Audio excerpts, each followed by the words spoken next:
Today we're going to visit the heavy attacker USS Franklin D. Roosevelt. Along with some 15,000 high school, juniors and seniors and Boy and Girl Scouts of the metropolitan New York area, we have been invited to come aboard by Captain Anderson of the FDR and the Navy Department. Has an area of about 2.5 acres, is an overwhelming sight.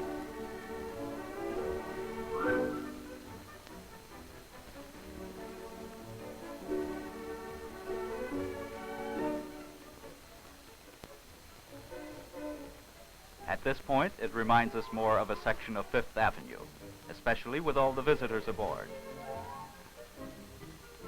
The boys are keenly interested in what this member of the flight deck personnel has to tell them.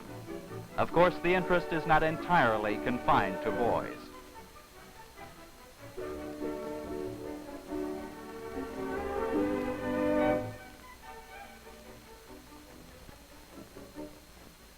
Yes, sir, it's a real thrill to be this close to gear that up to now they've only seen in pictures.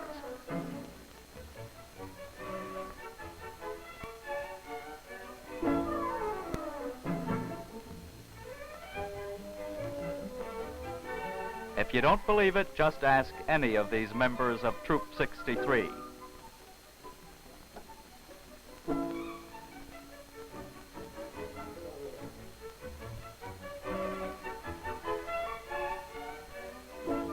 Captain George W. Anderson, Jr.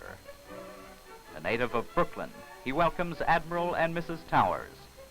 Mrs. Towers christened the FDR.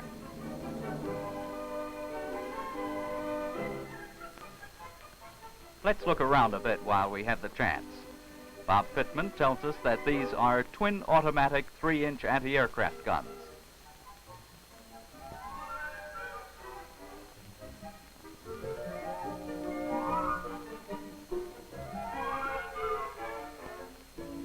These little cars are used for hauling the aircraft around the deck.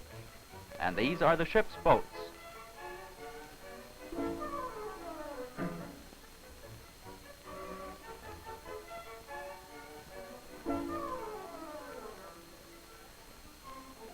Just off the flight deck is the nerve center of deck operations, flight deck control. Lieutenant Spruitt explained some of the intricacies of spotting and controlling the planes on deck for split-second takeoffs and landings.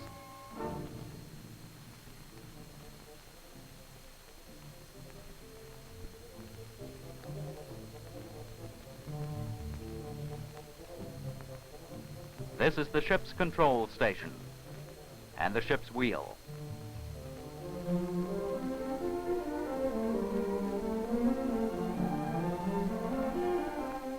This is the navigational plot room.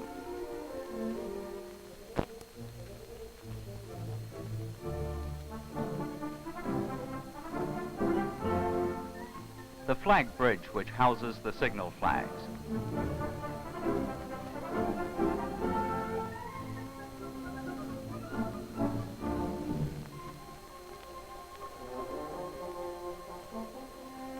Among the planes carried aboard are F-4Us, or Corsairs, and these unusual-looking ADs with their radar pods. As you can see, to conserve space, the wings are collapsible. There are also Panther jets and Banshees.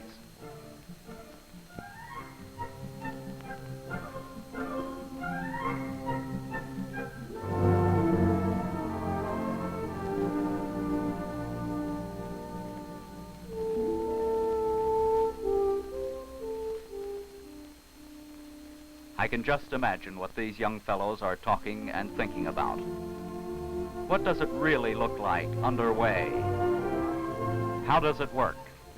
Let's help a little and at the same time see for ourselves.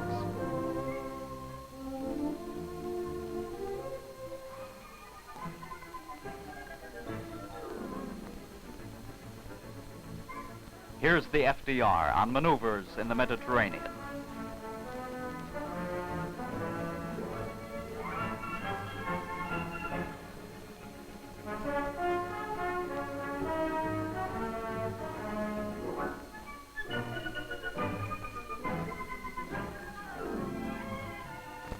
We can see some of the activity that actually takes place on a busy flight deck. Planes being spotted in their correct positions. Final preparations before takeoff.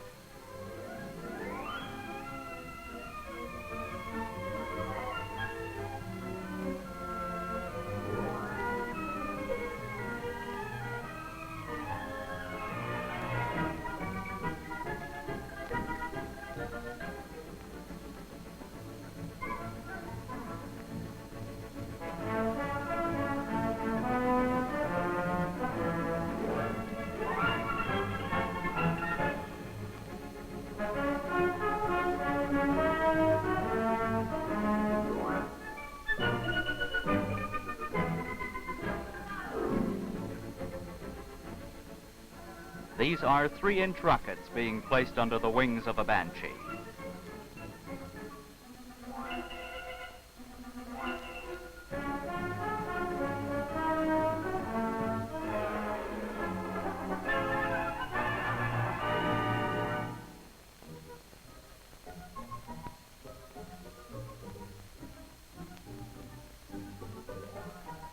The jets will be the first to take off because they must be catapulted. The crewmen make sure everything is correct. Their concern for their pilots and planes is a deep and personal one.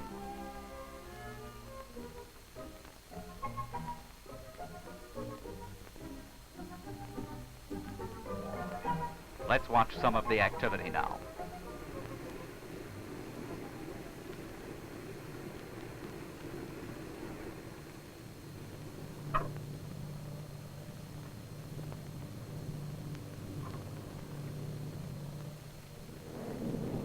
There go the jets.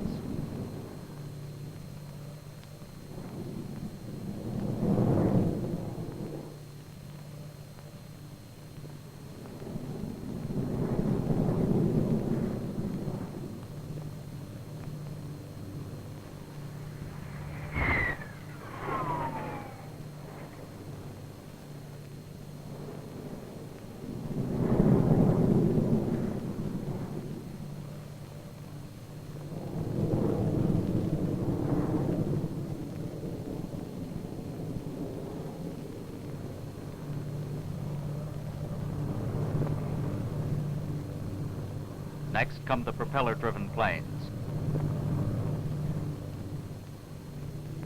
Air-sea rescue.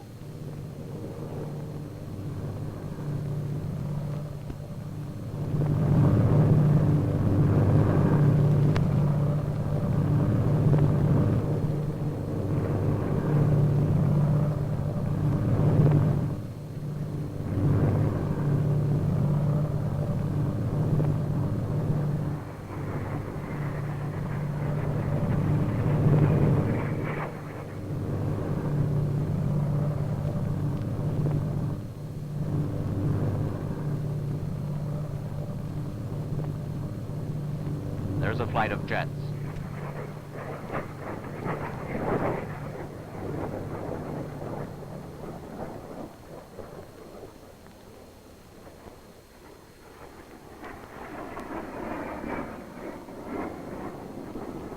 The jets are the first to come back.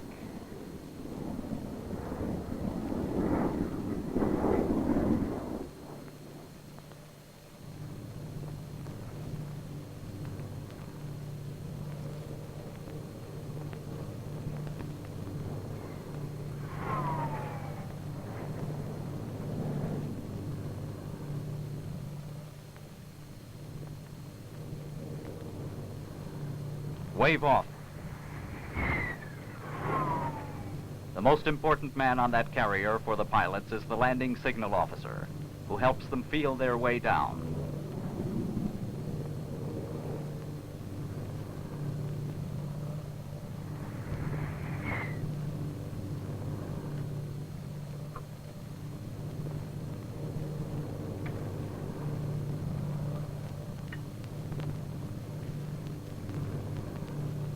Here's some big stuff coming in. A couple of really big bombers. They're the largest ones that can land on an aircraft carrier. Neptune bombers.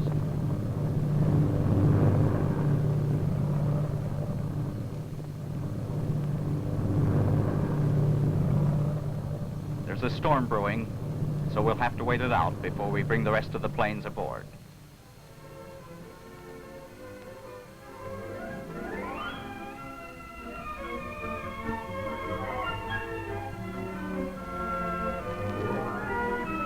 An unusual picture of a water spout.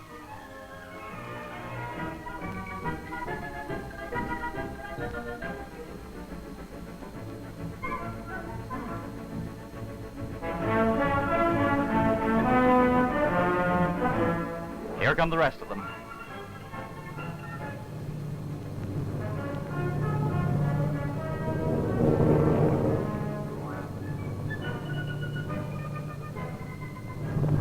Wave off.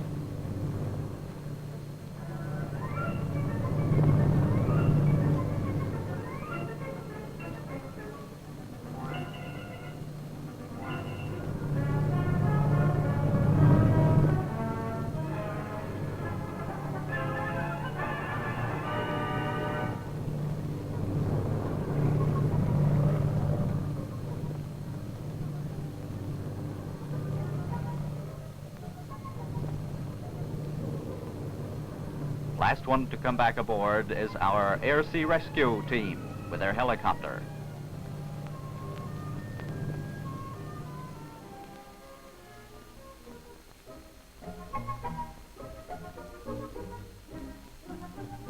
The planes are stored, serviced, and again spotted, waiting for their next mission.